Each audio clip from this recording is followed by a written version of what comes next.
এই বাংলাদেশে আওয়ামী লীগের আর কোনো রাজনীতি চলবে না। তিনি যদি এই স্টেটমেন্ট আসলে দিয়ে থাকেন যে আওয়ামী লীগ আবার কার্যক্রম আবার সচল করা হতে পারে, তাহলে আমরা শুধু একটা কথাই বলি, বাংলাদেশের মানুষ ছাড় দিতে পারে কিন্তু ছেড়ে দিবে না।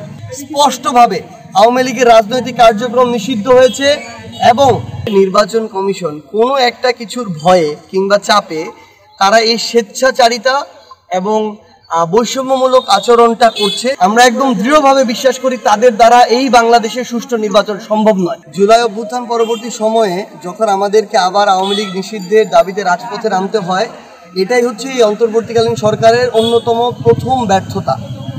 দ্বিতীয়ত, যখন মানুষ আবার রাজপথে নামলো তাদের জায়গা থেকে এবং নামার পরে মানুষ রাজপথে দিনের পর দিন আন্দোলন করলো এবং যমুনা ঘেরাওয়ের পর্যায়ে পর্যন্ত গেল, তখন তারা এই রাজনৈতিক কার্যক্রম নিষিদ্ধের যে ধাপ সেই ধাপে গেল।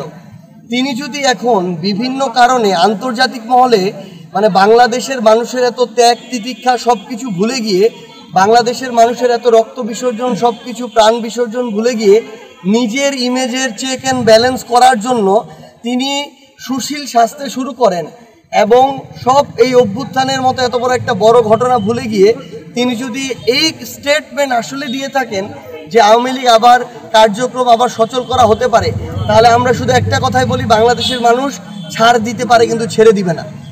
এত বড় একটা দেশ, এত মানুষের আকাঙ্ক্ষা অভ্যুত্থান সব কিছুকে স্যাক্রিফাইস করে আমার আন্তর্জাতিক মহলে নিজের ইমেজের চেক অ্যান্ড ব্যালেন্স করতে হবে, এইরকম মানুষকে আমরা প্রধান উপদেষ্টা হিসেবে ওই জায়গায় তাকে ওই চোখে দেখে ওখানে বসানো হয় নাই।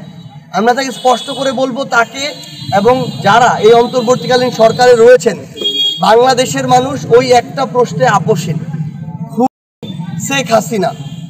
বাংলাদেশের দেয়ালে দেয়ালে এই লেখাটা লেখা হয়ে গিয়েছে, রক্ত দিয়ে লেখা হয়েছে। তো যারা এখন অন্তর্বর্তীকালীন সরকারের সুবিধাভোগী তারা তাদের জায়গা থেকে এটা ভুলে যেতে পারে, কিন্তু ওই যে দেয়ালে লেখা আছে যে যেই মা তার পোলার লাশ নিজের হাতে ছুঁইছে, ওই মা কিন্তু এটা ভুলতে পারবে না। তো ওই মা যতদিন না ভুলবে, আমরা যারা এই অভ্যুত্থানে রাজপথে লড়াই করেছিলাম, আমরা যারা ছিলাম রাজপথে, আমরা এটা ভুলবো না, ভুলতে দিবও না। আমরা স্পষ্ট করে বলি, এই বাংলাদেশে আওয়ামী লীগের আর কোনো রাজনীতি চলবে না। এই বাংলাদেশে স্পষ্টভাবে আওয়ামী লীগের রাজনৈতিক কার্যক্রম নিষিদ্ধ হয়েছে এবং আওয়ামী লীগ দল হিসেবে আইনগত প্রক্রিয়ায় নিষিদ্ধ হবে এবং এটা করতে হবে, এটা ছাড়া আর অন্য কোনো অপশন নাই। এখন আমাদের যেটা মনে হচ্ছে যে নির্বাচন কমিশন কোনো একটা কিছুর ভয়ে কিংবা চাপে তারা এই স্বেচ্ছাচারিতা এবং বৈষম্যমূলক আচরণটা করছে, যে তারা আমাদেরকে শাপলা প্রতীকটা দিবে না। আমরা জানি না আসলে যে আমরা একটা রাজনৈতিক দল হিসেবে এখন নিবন্ধন পাওয়ার সকল যোগ্যতা অর্জন করেছি এবং এটা পেতে আমাদের কোনো বাধা নেই।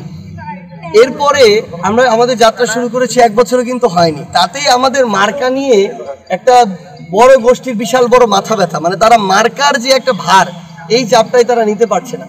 কিন্তু আমরা স্পষ্ট করে বলি যে আমাদের যদি এখানে কোনো আইনগত বাধা থাকতো তাহলে আমরা কথা বলতাম, কিন্তু এরকম একটা অভ্যুত্থান পরবর্তী বাংলাদেশে একটা সাংবিধানিক প্রতিষ্ঠান, স্বাধীন প্রতিষ্ঠান যদি এরকম স্বেচ্ছাচারিতা আচরণ করে, আমরা একদম দৃঢ়ভাবে বিশ্বাস করি তাদের দ্বারা এই বাংলাদেশে সুষ্ঠু নির্বাচন সম্ভব নয়। তারা যদি এটা বহাল রাখে, আমরা আগামীতে এই নির্বাচন কমিশনের মাধ্যমে নির্বাচনে যেতে অবশ্যই এনসিপি তাদের জায়গা থেকে অনাস্থা প্রকাশ করবে।